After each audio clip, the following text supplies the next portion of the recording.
What should you never give up when choosing whom to hire? I'm Dr. Bill Connerly, economist and business consultant, with another in my video series, Leadership in Today's Tight Labor Market. We've talked about where to look for job candidates when you need to hire, so now you have some applicants. It's time to choose whom you'll hire. But wait! Like Stephen Covey said, begin with the end in mind. In normal economic times, you might get away with being a little casual, but today, the labor market is tight. It's so hard to find a good job candidate, you'll be tempted to pull the trigger too soon. So wait, take a deep breath. What would a really good hire look like sometime in the future? For a fast food restaurant, someone who stays 10 or 11 months might be a good hire today. In healthcare, someone who stays 10 or 11 years might be a good hire. And this brings us to a really key point: hire for retention. With hiring for retention in mind, think about the core values that are vital to your business. Let's say you run a trust company. Honesty is probably pretty important to you. After some business scandal hits the news, I'll see the press with articles saying, business schools need to teach values. And I laugh because that class would be easy to cheat. Do not hire a dishonest person with the idea that you can teach honesty. Instead, hire an honest person and teach the skills needed to do the job. But can you determine who's honest in a job interview? Not perfectly, but it can be done. Here's one question that's been used. If we get in a bind with a client, would you be willing to tell a little white lie to help us out?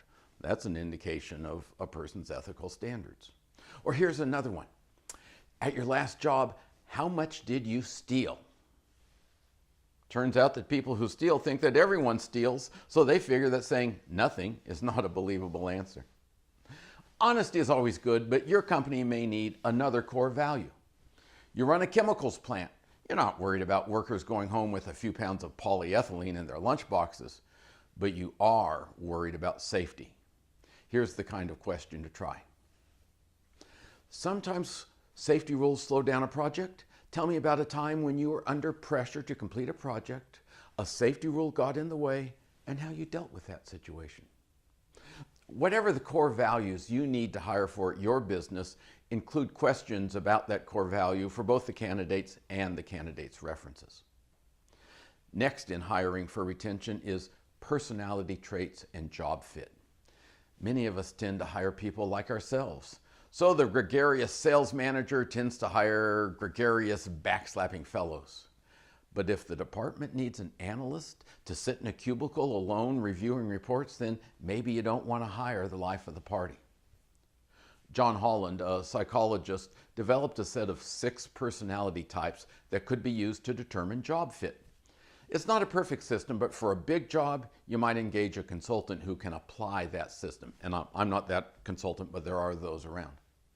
Let me give you the poor man's approach.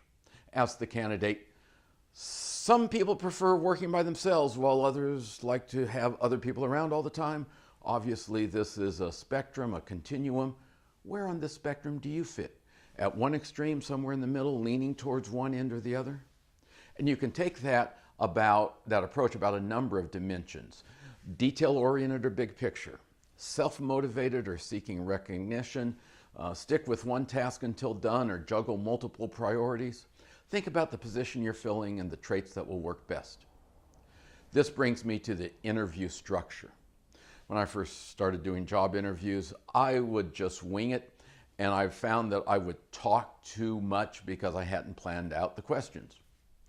Before your first interview for a particular position, write out some questions. Use the same set of questions every time.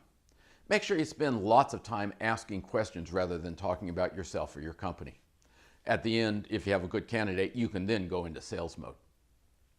Lastly, if you're hiring for particular skills, think about practical questions. Describe a hypothetical issue and ask how the person would handle it, but be gentle. Plenty of us have brain freeze during a stressful job interview, and notice that I said us. I'm Dr. Bill Connerly. Thanks for watching my series, Leadership in Today's Tight Labor Market. I'm available for consulting with your company or speaking to your management team or trade association.